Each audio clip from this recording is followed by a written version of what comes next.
Hi guys, this is Jazz from Caitlin and Jazz Books, and today I'm going to be doing just a general Q&A video with you guys. On Instagram I basically just said, come and ask me a question. There was quite a few questions about books, which I'm definitely more interested in, but there were a few that were non-book related as well, so I guess if I have time I'll answer those as well. But thank you to all of you that commented and asked me some questions on my Instagram, which is the.booknban.army. So if you're not already following me on that, you should do that. So first of all, my current read is Twilight by Stephanie Meyer. This is a 50p copy I picked up from a bookshop that's down my road. So at least it's going to be worth 50 pence. I haven't started reading it yet because I finished Derek Landy's new book last night, so I was too tired to start reading this because this is the first day of school, so shout out to all the people that are starting school again in the UK. Yay! Fandom of the opera, but opera is spelled with a 3. If you could only read 3 books for the rest of your life, what would they be? Thank you very much for your question.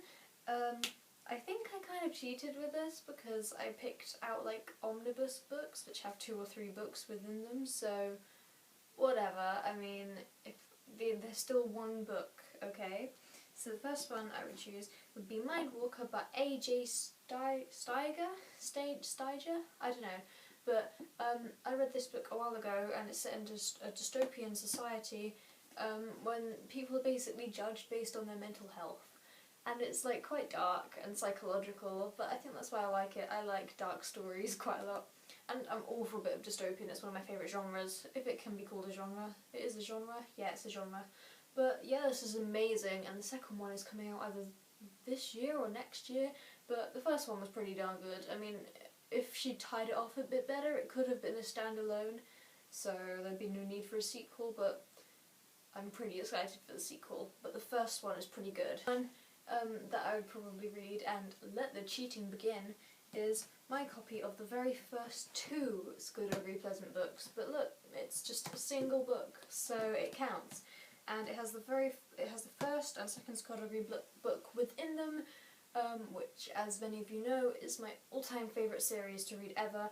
And it follows Scudderbury Pleasant, who is a skeleton detective who solves crimes with magic, with his partner Stephanie Egley / Valkyrie Kane.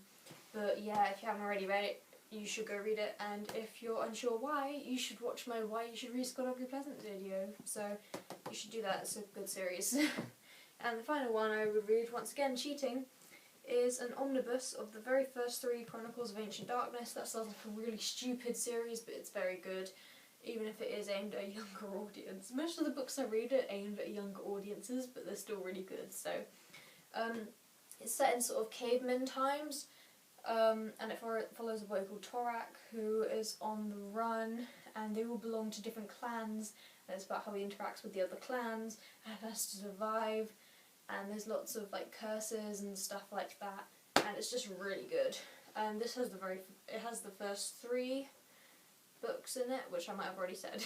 I think I might have, sorry, but it's just really good. I've already reread this book many times. Mocking the Lark says, what was the book that got you into reading? And I love your channel so much, heart. Thank you very much. That's awesome, because it just means that a lot of guys are watching our channel. That's pretty cool. I feel so loved. It was the Spy Dog series by Andrew Cope, and he's still writing them. There were so many, I don't even know how many there are, but I think I collected up to about 23 of them. I had a lot of them, but they were only like that thin, so it was one of those kids series, you know, like a lot of people had the Rainbow Fairies? Yeah, it was like that, but with a dog that was a spy, and it was really freaking awesome. I got into it because Andrew Cope, the author, came to my primary school one day, and he actually signed the first one for me, and that kind of started a bit of a trend with me. I got really obsessed with them, and it was all I would ever ask for Christmases and birthdays. My mum would sometimes read them to me, because I was still learning to read at the time, and then I would continue reading them as I got older. And it was just one of the very first series I ever remember reading by myself. Instafandom wants to know, what Harry Potter house are you in? Oh my god. Okay, so there's a bit of a story behind this one. Harry Potter. I love Harry Potter. I am such a Harry Potter nerd. You might be yelling at me because I don't actually have a copy of the whole series, but I still love them, and I've read the books religiously for years. They're pretty darn good. So when Pottermore came out, which is the website for all the fans to go and live out their Harry Potter fantasies, I thought, I'm going to do this. And I took the test, you know, the one you take at the beginning to find out what house you're going to be in, and I got Gryffindor. But I didn't want to be Gryffindor because that's so, like, I didn't want to be Harry Potter, I wanted to be me. I mean, I love Gryffindor, yeah, I really wanted to be Ravenclaw because that's my favourite house ever. So I made about 6 Harry Potter accounts trying to get Ravenclaw, and I never did.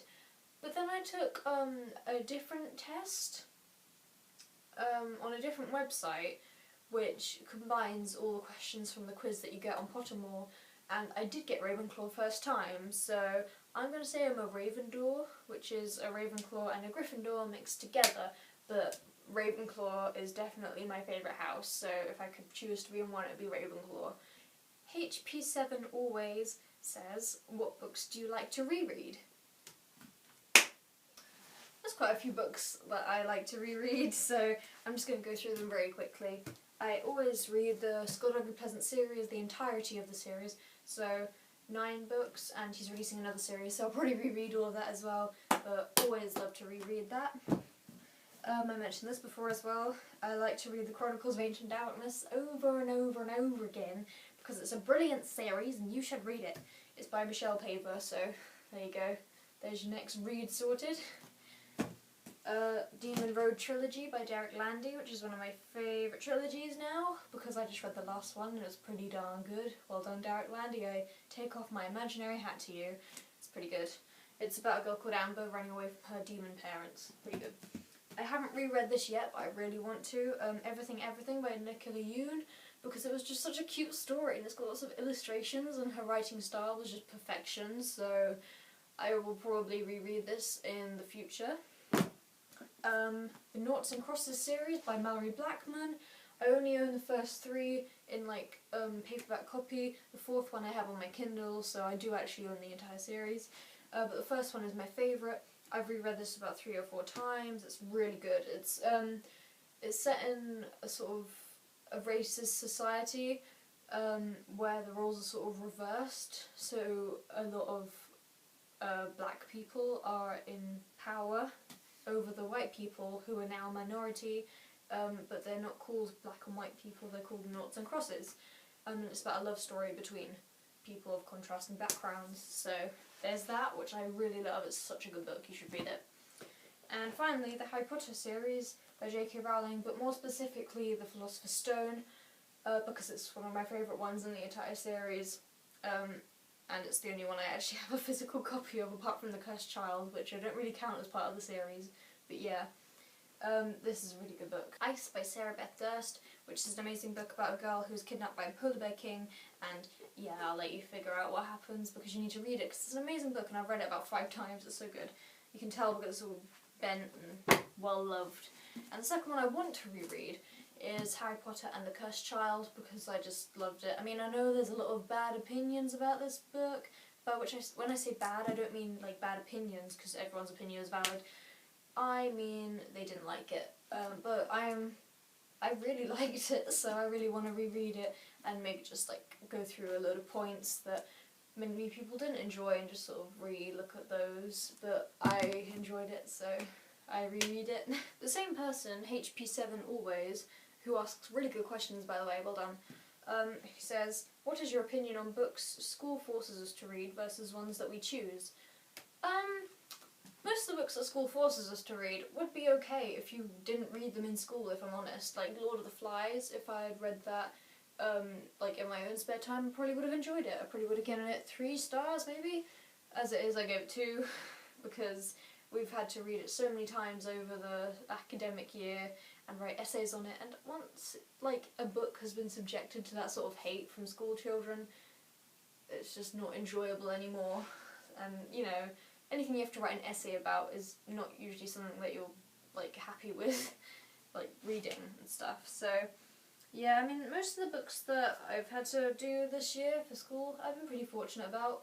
I've had to do Jekyll and Hyde and Macbeth. I know a lot of you have to do like Hamlet or Romeo and Juliet and stuff like that. I mean, I like Shakespeare, but I mean, some of them are good. I think Macbeth is definitely one of the better ones to do. But like I said, they'd probably be good if you got to read them in your spare time. But I feel like if school made us do more modern books, such as maybe the Hunger Games trilogy, because it's quite well known and it's just really good, I feel like we'd enjoy it more and get more into English. So if school started doing books that many teenagers familiarise themselves with, it might be more enjoyable. Well, that seems to be all your questions for today, so thank you very much for watching. Please leave a like, comment, and also subscribe because it's free. I hope you enjoyed this video. It was more relaxed, and I made it in my spare time when I got home from school because YouTube just helped me unwind after a long, stressful day. I don't like school. But yeah, thank you very much for watching, and I will see you soon. Bye!